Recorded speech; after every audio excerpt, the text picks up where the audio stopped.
Buenas tardes con todos, gracias por la invitación. Agradeciendo a EMAS por estas iniciativas de hacer webinar en español para poder difundir el conocimiento internacionalmente. Hoy vamos a hablar sobre las consecuencias que tiene la inflamación crónica en mujeres de mediana edad. A medida que la mujer envejece, es un hecho que aumenta su peso, como podemos ver en esta diapositiva del profesor Blumel, aumenta de manera lineal a medida que pasan los años. Estas son mujeres que fueron estudiadas en su etapa premenopáusica y al ir pasando la corte de año a año van aumentando de peso. Ese es un hecho y en parte está relacionado con la disminución de la secreción de estrógeno. Esa disminución de secreción de estrógenos trae consigo cambios, síntomas, cambios hormonales y síntomas que pueden disminuir o afectar la calidad de vida. Lo hemos estudiado en mujeres climatéricas. Más del 70% de las mujeres tienen síntomas vasomotores, depresivos y problemas musculoarticulares. Y en mujeres posmenopáusicas, disminución de la calidad de vida incrementado por los síntomas vasomotores relacionados a condiciones crónicas, como el síndrome metabólico. El síndrome metabólico, de acuerdo al criterio ATP3, es cuando un individuo presenta 3 de 5 factores de riesgo para el síndrome: obesidad abdominal, en las mujeres una cintura de más de 88 centímetros, aumento de los triglicéridos plasmáticos, más de 150 miligramos de L, disminución de la fracción HDL colesterol, presión arterial igual o más de 130-85 y una glucosa en ayunas de igual o más de 110 miligramos de L y, de acuerdo al criterio modificado, igual o más de 100 miligramos de L. El efecto clave en el síndrome metabólico es la insulinoresistencia, que trae consigo, como ustedes pueden ver en la diapositiva, una serie de desarreglos y disfunciones a nivel endotelial en cuanto tiene que ver la presión arterial, en el manejo, el mantenimiento de los valores normales de la glucosa y en sí un estatus proinflamatorio. La prevalencia del síndrome metabólico varía de acuerdo a la zona geográfica, la etnia, la edad, el género y también si la mujer se encuentra en etapa posmenopáusica o no, habiendo un porcentaje de prevalencia de hasta un 30%. La prevalencia del síndrome metabólico en adultos, en esta gráfica podemos ver que a medida que pasan los años va aumentando la prevalencia del síndrome metabólico y llega un momento en que las mujeres presentan más prevalencia del síndrome metabólico que los hombres. E incluso su riesgo cardiovascular aumenta más que la del hombre debido justamente a esta deficiencia de estrógeno implicado por la etapa posmenopáusica. De acuerdo a la raza y de acuerdo al sexo, también podemos ver que las mujeres presentan más síndrome metabólico y están implicadas aquellas mujeres con etnia mexicana-americana. Nosotros hicimos un primer estudio, una primera cohorte de mujeres posmenopáusicas y encontramos, de acuerdo con el criterio ATP3, que el 41.5% de las mujeres presentaban síndrome metabólico, es decir, tenían 3 o más criterios. Y interesante, como ustedes pueden ver, una mayor cantidad de mujeres tenían obesidad abdominal, 54% en comparación con aquello calculado con la antropometría como obesidad central, de acuerdo al índice de masa corporal. Y en este estudio fue muy interesante encontrar que más del 40% de las mujeres no sabían que tenían la presión alta ni que estaban con un estado de hiperglicemia en ayuno. Encontramos también porcentajes elevados de triglicéridos anormales, bajos niveles de HDLC y colesterol hasta un 20%, colesterol por encima de 240 miligramos de L. Nosotros hicimos un estudio también con el estudio Red Link, me acuerdo si era el número 2, pero estudiamos la prevalencia del síndrome metabólico en mujeres posmenopáusicas latinoamericanas, en 3.965 mujeres, encontrando un promedio de síndrome metabólico de acuerdo al criterio ATP3 de 35.1%, variando de 19.7 hasta 65.6%. O podemos observar cómo la obesidad abdominal es una característica predominante de estas mujeres que tenían síndrome metabólico, en donde en la edad, tener más de 5 años desde el inicio de la menopausia, aumentaron estuvieron asociados a presentar síndrome metabólico. Y hubo una asociación de protección con el uso de terapia de reemplazo hormonal en una menor prevalencia de síndrome metabólico.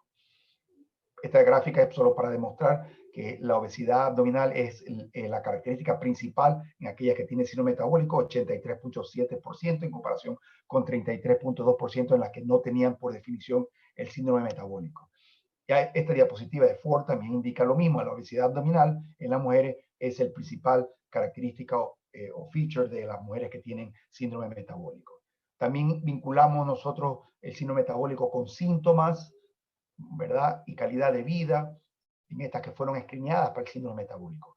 Y esto es interesante porque cuando nosotros hicimos estos primeros estudios en el año 2006 más o menos, comenzó a haber una tendencia de revisiones sistemáticas que asociaban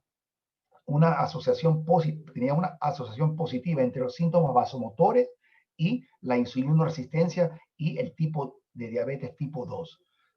Los vasomotores, síntomas y la salud metabólica de las mujeres peri y posmenopáusicas. Esto es interesante porque después aparecieron muchos estudios que evidenciaban el rol que podrían tener las mujeres que tienen más síntomas con la insulinoresistencia.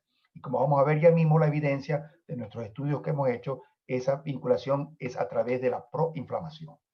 La insulinoresistencia es un predictor de riesgo cardiovascular tan fuerte como el fumar. Casi 2 veces el riesgo de fumar, al igual que tener insulinoresistencia. Tener insulinoresistencia está vinculado a enfermedad cardiovascular, presente en más del 80% de las personas que tienen diabetes tipo 2, duplica el riesgo de eventos cardiovasculares y casi la mitad de los eventos de enfermedad coronaria en individuos con diabetes tipo 2. Esta sintomatología que hicimos nosotros, el insomnia, ha estado también involucrada también con el síndrome metabólico, pero en nuestro estudio no encontramos nosotros, en comparación con las mujeres que sí tenían y no tenían síndrome metabólico, mayor prevalencia de insomnio. Más vale encontramos otro tipo de factores asociados como el uso de psicotrópicos, tener mayor intensidad de sofoco y tener tendencia hacia la depresión. El síndrome metabólico incrementa el riesgo cardiovascular a través de aumentando los índices de muerte por enfermedad coronaria, muerte por enfermedad cardiovascular y causa total de muerte. 2 veces el riesgo, mujeres que tienen síndrome metabólico en comparación con los hombres, y los hispánicos en comparación con los blancos, aumenta 2 veces el riesgo en comparación con aquellos que no tienen síndrome metabólico, en donde no hay un aumento de riesgos de accidentes cerebrovasculares. ¿Cuál es el escenario que tenemos nosotros? La mujer envejece, aumenta de peso, disminuye el efecto protectivo de los estrógenos. El aumento de la obesidad central aumenta la cantidad de adipocitos que producen una secreción anormal de adipocitoquinas. Este adipocito enfermo secreta, como ustedes pueden ver, una gran gama de citoquinas proinflamatorias. Por mencionar 2 importantes, factores de necrosis tumoral alfa y la interleuquina 6. Y esta es la cascada entre la obesidad abdominal y el riesgo cardiovascular. El sedentarismo incrementa la ingesta calórica, que por la parte genética hace que se aumente la grasa abdominal. Si a esto añadimos también la parte de menopausia, la disminución de estrógeno, también estará implicado también el incremento de ácidos grasos, el aumento de adipocitoquinas que inciden sobre la insulinoresistencia, el desarrollo de diabetes y enfermedad cardiovascular. Y muerte, y otras que están implicadas también con esta insulinoresistencia, como vamos a ver, el incremento de triglicéridos también y la baja de la fracción HDL-C y el aumento de la fracción LDL-C. Estas son las características del síndrome metabólico, como ustedes pueden ver, aumento de esta obesidad abdominal, aumenta un grado de inflamación de bajo grado, incrementando el riesgo de diabetes tipo 2, dislipidemias, enfermedad cardiovascular, un estado protrombótico, el aumento de citoquina proinflamatoria, interleuquina 6, hipertensión, que también todo esto se añade o se combina con la parte genética y el estilo de vida del individuo, todo lo cual incide sobre la insulinoresistencia. Ahí tenemos nosotros el círculo vicioso del adipocito hipertrófico y el reclutamiento de macrófagos y su activación. Estos son los adipocitos el incremento de ingesta nutricional hace que se hipertrofie los adipocitos y existe una hiperplasia. Esto hace que se recluten, ¿verdad? A través de la secreción de quimioquinas, citoquinas, aumente la secreción a nivel de macrófago y eso es lo que mantiene un estado de proinflamación, que es lo que finalmente incrementa la insulinoresistencia, incrementa el riesgo cardiovascular, etc. Y es un círculo vicioso. Como ustedes pueden ver aquí, el preadipocito, la adipogénesis, adipocito en una persona que está deprivada nutricionalmente. Cuando está sobrenutrida, este adipocito se hiperplasia. Cuando existe un estado de sobrenutrición crónica, estos adipocitos hipertróficos se comienzan a acumular en el hígado, produciendo hígado graso, como ustedes lo conocen. También puede producir acumulación de tejido inflamatorio a nivel muscular también, y a nivel también del tejido adiposo, produciendo un estado crónico de inflamación. Esto es para demostrar que cómo se correlacionan ciertos parámetros de mujeres posmenopáusicas que tienen que ver con citoquinas proinflamatorias, una correlación positiva entre los niveles de interleuquina 6 y el tiempo de la menopausia, de la circunferencia abdominal, entre el factor necrosis tumoral alfa y los años y el tiempo de menopausia. Acuérdense ustedes que esto demuestra claramente que la ventana de oportunidad es mientras más tempranamente se ha iniciado la menopausia. Mientras más tiempo ya ocurrió la menopausia, existe este estado de proinflamación, que es lo que los estrógenos ya no serían beneficiosos para el endotelio que ya tiene placa de ateroma. También estudiamos también niveles de óxido nítrico y las citoquinas proinflamatorias, de acuerdo a los parámetros del síndrome metabólico, encontrando que el óxido nítrico se encuentra significativamente más elevado entre las que tienen glicemias elevadas, entre las que tienen triglicéridos anormales y los que tienen fracción baja de HDLC por debajo de 50. Y con el número increyendo de criterios diagnósticos de síndrome metabólico, aumenta también los niveles de óxido nítrico. Esto es extrapolando esto es contrario a lo que debería estar descrito. Debería haber niveles bajos de óxido nítrico. Pero nuestras mujeres posmenopáusicas de nuestro estudio eran mujeres posmenopáusicas que estaban dentro de la ventana de 10 años, que es lo que da la ventana de oportunidad. Cuando existen mejores niveles de óxido nítrico, tratando de contrarrestar esa vasoconstricción o ese envejecimiento a nivel endotelial para que haya mejor elasticidad de los vasos. Cuando las mujeres ya tienen más de 10 años, esa secreción de óxido nítrico posiblemente está disminuido y por lo tanto no va a responder al estrógeno, por ejemplo, y de ahí los resultados contradictorios que han aparecido en la literatura desde hace más de 18 años cuando se presentaron los resultados del estudio WHI. Estas mujeres posmenopáusicas con síndrome metabólico demostraron niveles más altos en relación a las diferentes características del síndrome: hiperglicemia, triglicéridos elevados, HDLC bajo y el número de componentes del síndrome metabólico. Estudiamos también en un grupo de 57 de nuestra cohorte original con controles machados por edad y tiempo de la menopausia para observar las diferencias que podía haber entre parámetros de angiogénesis, como ven a la izquierda, parámetros de inflamación, interleuquina 6, factor de necrosis tumoral alfa, y aquellos de función endotelial, que indicarían que existiese disfunción. Lo que encontramos significativamente era la interleuquina 6 y un niveles más bajos, o sea, de disfunción endotelial del UPA, ¿verdad? Pero en general, todo el perfil, si ustedes pueden observar, si tuviéramos un N más grande, mostraran niveles, una tendencia hacia el alza en cuanto a factores de angiogénesis y de inflamación. Igualmente estudiamos adipocitoquinas, y los valores de insulina y los valores de OMA-IR, y como era de esperarse, pues las mujeres que tienen síndrome metabólico tienen niveles más elevados de leptina, resistina, adipsina y contrariamente valores bajos de adiponectina. La insulina elevada y obviamente pues los valores de OMA-IR elevados entre las que tienen síndrome metabólico posmenopáusica en comparación con las apareadas por edad y tiempo de la menopausia. Luego hicimos otro experimento también, no quedándonos quietos con la parte de posmenopausia. También pensamos nosotros, con el grupo de Tomaso, también dijimos, puede ser que a lo mejor no solamente sea después de la menopausia, puede ser que estos cambios ya comiencen a darse desde la perimenopausia. Y así como lo encontramos nosotros, estudiamos un grupo de nuestras muestras criocongeladas de mujeres que tienen un índice de masa corporal, todas son perimenopáusicas, entre que tienen BMI normal, excesivo BMI y excesivo índice de masa corporal más síndrome criterio de síndrome metabólico. Como ustedes pueden ver, encontramos nosotros que aquellas que tenían excesivo índice de masa corporal con síndrome metabólico, con definición de síndrome metabólico, tenía valores de insulina más elevadas, de péptido C más elevadas, de adipsina más elevadas, de leptina, resistina, en comparación con las que tienen índice de masa corporal elevado y aquellas que tenían índice de masa corporal normal.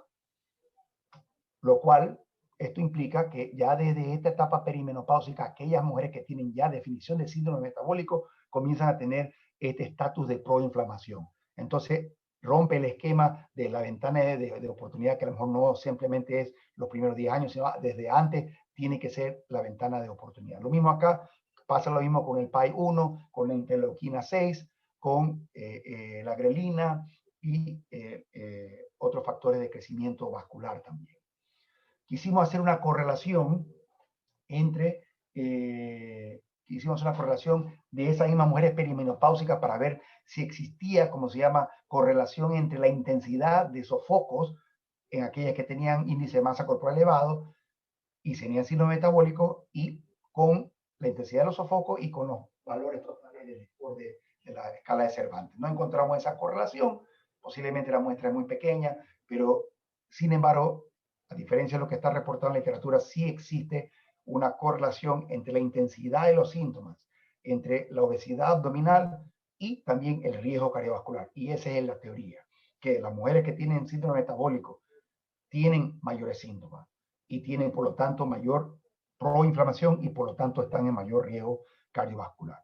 Vean hacia la izquierda, en comparación con la derecha, las abnormalidades que están vinculadas, pues, por lo cual se aumenta el riesgo cardiovascular, ¿verdad? Tenemos nosotros el manejo anormal de la glucosa, la insulinoresistencia, trae consigo diabetes tipo 2, aterogénesis de lipidemia, hipertensión, hasta el ovario síndrome ovario poliquístico también está involucrado también aquí con disfunción endotelial, cambios hemodinámicos, riesgo cardiovascular, enfermedad vascular periférica, ACV, y también otra cosa muy importante, por eso estudiamos nosotros lo que era insomnio, ¿verdad? Queríamos saber si hay mayor riesgo cardiovascular porque existe mayor problemas de sueño en mujeres que tienen síndrome metabólico. Y también, obviamente, la obesidad es un factor de riesgo para cáncer de diversos tipos, como de mama, colorectal y de hígado. El síndrome metabólico también aumenta el riesgo de cáncer, como pueden ver esta revisión sistemática y metaanálisis, ¿verdad? Se analizaron 116 bases de datos de 43 artículos incluidos y se determinó que el síndrome metabólico está asociado con un incremento del riesgo de cánceres comunes y que difiere de acuerdo al género, el sexo, la población y la definición del síndrome metabólico. No se olviden que el síndrome metabólico es una definición categórica que nosotros ponemos de acuerdo a los cortes o valores que queremos poner de la glucosa o de los triglicéridos, etcétera, que pueden variar de una escala a otra, ¿no? Entonces, visto así, ¿qué hace alguna diferencia tratar o no síndrome metabólico? Pues sí, aquí en este estudio se compararon 172 hombres y 350 mujeres con una duración del estudio de 3.2 años, en el cual el grupo de intervención era reducción de peso, disminuir la cantidad de grasas totales saturadas, incremento, digamos, de fibra y actividad física. Luego de 4 años aproximadamente, el riesgo de diabetes se redujo en un 58% en aquellas que entraron en el grupo de intervención en comparación con el grupo control, que no se redujo ese 58%. Para hablar sobre algunos aspectos sociales que tienen que ver también con la alimentación, con la actividad física, se ha determinado, por ejemplo, en Portugal, que las mujeres presentan más frecuentemente el síndrome metabólico en aquellas mujeres de clase social baja, con niveles bajos de educación y desempleo. También se ha visto eso también en Brasil, muy similar tendencia, pero no en los hombres. El aislamiento social estuvo más relacionado, por ejemplo, en Suecia, con el síndrome metabólico. Evidentemente, el aislamiento social, como lo que hemos vivido de la pandemia, tengan la seguridad que ha aumentado o triplicado los valores y la prevalencia de obesidad abdominal en los diferentes países. Promover estas medidas de cambio de estilo de vida como una medida primaria, aumentar el ejercicio y mejorar, digamos, las condiciones relacionadas con el síndrome metabólico son medidas que deben hacerse no solo en la fase posmenopáusica, sino también en la pre y en la perimenopausia también, importantísimo. Porque como ustedes ya vieron, las mujeres perimenopáusicas con síndrome metabólico ya tienen estigmas de inflamación. Y solamente como para parafrasear rápido, pues los cambios de estilo de vida, el aumentar el ejercicio, el músculo esquelético actúa como un órgano endocrino, influencia el metabolismo de la interleuquina 6, que es como un sensor de energía.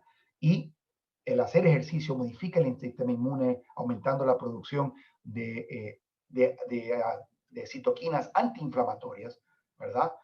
Que contrarrestan aquellas que son inflamatorias netamente, como el factor de necrosis tumoral alfa y la interleuquina 6. El ejercicio también mejora la función endotelial, preserva la disponibilidad de óxido nítrico, como ya vimos nosotros, y también hace una regulación en alta de las enzimas antioxidantes, por lo tanto, disminuyendo el efecto antioxidante que se encuentran en los vasos sanguíneos. Como conclusión, podemos decir que después de la menopausia, la mujer presenta importantes cambios endocrinos y metabólicos que incrementan la prevalencia del síndrome metabólico, que a su vez mejora su calidad de vida e incrementa el riesgo cardiovascular a través del mecanismo primario que es la proinflamación. La prevalencia del síndrome metabólico en mujeres posmenopáusicas a nivel mundial y Ecuador y Latinoamérica incluido es alta. Y la obesidad y el conocimiento sobre la enfermedad es el principal problema. Si es el principal problema en países en vía de desarrollo, deberían fomentarse programas dirigidos a dar conocimiento al respecto de a las poblaciones en riesgo, de promover cambios de estilo de vida, dejar de fumar, hacer ejercicio, comer bien, hacer dieta. No puedo dejar de despedir y darle las gracias sin antes invitarlos a nuestro 13º Congreso Europeo de Menopausia y Andrógenos, que se llevará a cabo del 8 al 10 de septiembre de este año en Florencia, pero vía virtual. Le agradezco mucho por la atención. Si hay alguna pregunta, por favor, bienvenido. Gracias, Lina. Gracias, doctor Chedraui, por su fantástica presentación. Y ahora, para la sesión de preguntas y respuestas, los invitamos a que nos dejen sus preguntas para el doctor Chedraui, así que esperaremos unos segundos.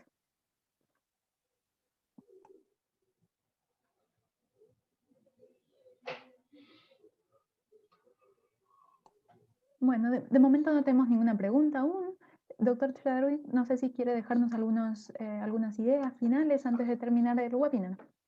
No, yo creo que lo importante, el mensaje final o el bottom line de la charla es promover estilos de vida saludables, especialmente en esta etapa que estamos de la pandemia.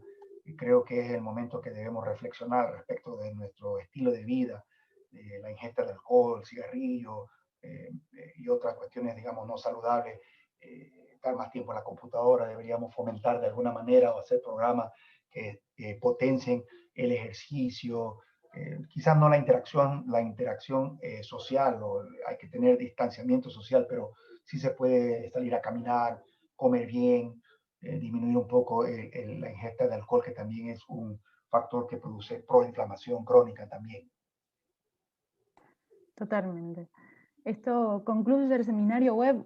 Una vez más, muchísimas gracias, doctor Chedraui, por su presentación y a todos los asistentes por estar aquí hoy. Que tengan un muy buen día.